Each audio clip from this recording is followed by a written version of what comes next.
So I'm Patrick Kelly. I'm the director here at the Lawrence College and Career Center in Lawrence, Kansas. QR codes. So we were looking for a way maybe to inspire our teachers and our students to look at positive behavior reinforcements a little differently.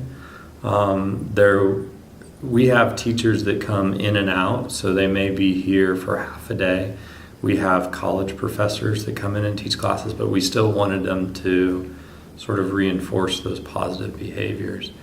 And so we thought it'd be interesting to try posting the behaviors and posting QR codes next to it and trying to find a way for students to scan those QR codes as a way of earning a ticket. It could be specific. It didn't require our college professors to sort of invest much other than go scan the code, and allowed for maybe a little bit more techie way of doing it, I guess. And for we have juniors and seniors only in high school here, so having them have some exposure to that we thought might be interesting.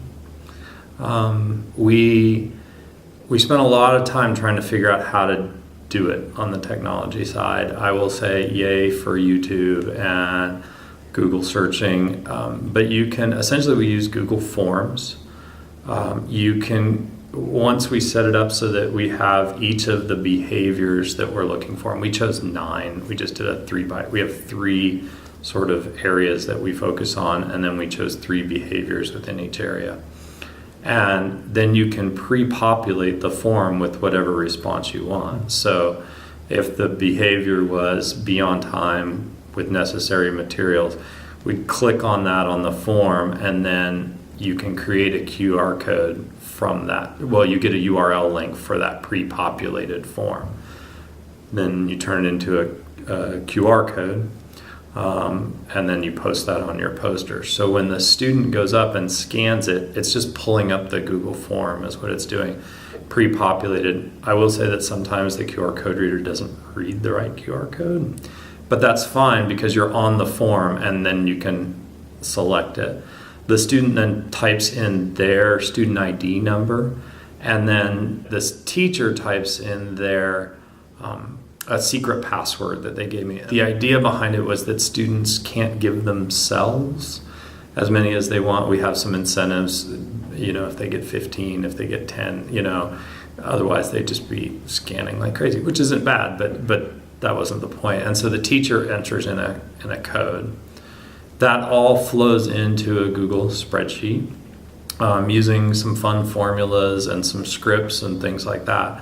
We're able to pull out students' numbers. We take the numbers, we attach it to the student's name, and we also attach an email, whoever the parent is of that student.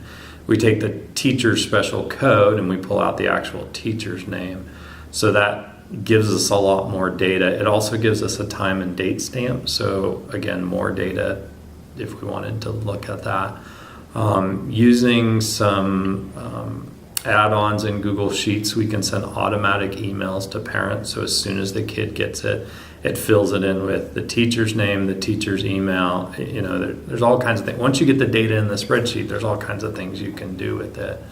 I think we've come up with a way so that students can monitor the number of tickets or QR codes that they've received. They go to a website and they just type in their number, or they do a drop down for their number or their name, and it just tells them this is how many you have. It's a count and the behaviors that you've shown. So I think there's some ways to have kids sort of research it a little bit as well. It's no different than tickets. Teachers have to remember to do it. Some of our students, we haven't had the problem really so much that they don't have the technology to do it. That seems to be prevalent here at this school. I don't know that'd be true. We have iPads here also, so if they wanted to. Or the nice thing is they can use somebody else's phone. It's not specific to the device. Some of our teachers have said they would like to enter it in later. And so I just sent them the link to the spreadsheet.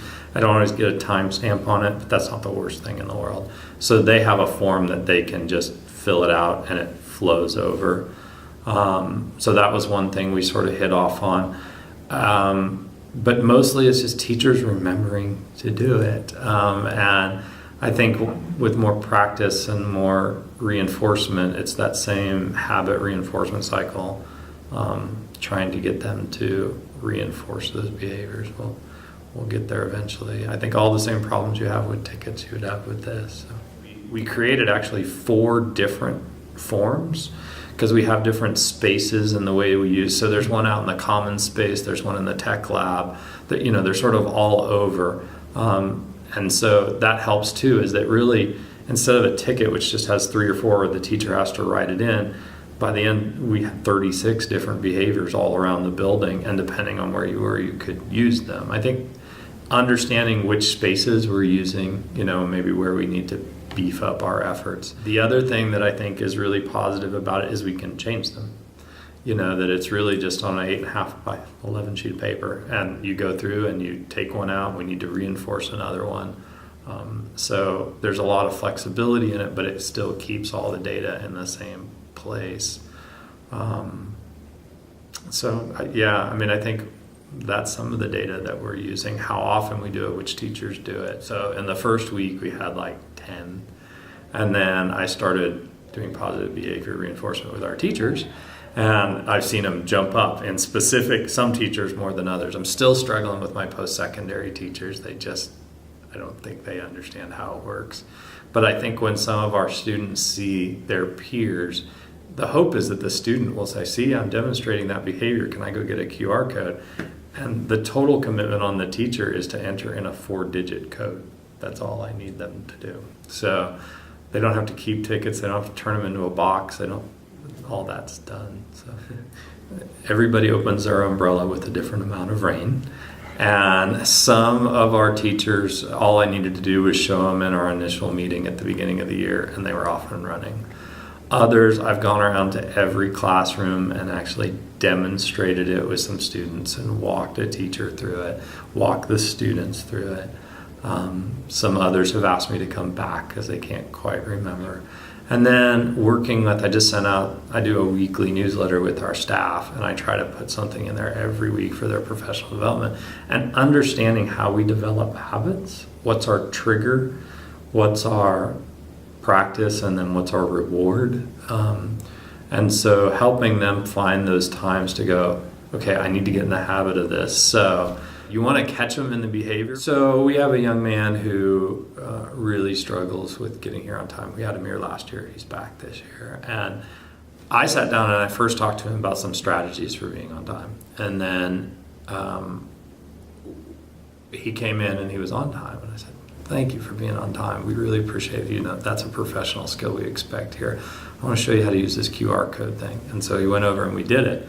Well, then the next day he came in and he was even earlier. And so I said, you know, I really appreciate you showing up on time again today. And then we talked a little bit about what his strategy was, you know, because obviously he was changing a behavior and he had some reason to do that. But he said, what I decided to do was budget 30 minutes for that time to help my mom and dad each day. So we gave him the tool. We didn't just say, this is the behavior. We gave him the strategy. And he said, well, now I budget 30 minutes of time. He hasn't been late. I mean, and for him, he hasn't been late for 2 weeks, which is really fantastic. But here's the thing. Here's the takeaway, David, is that I said, do you ever, you know, every day he comes in and we're, you know, shooting off fireworks. And I said, do you ever get tired of this? And he goes, I never get tired of somebody telling me what I'm doing right. And I said, yeah, that's why we do this. So, yeah, it's pretty rewarding.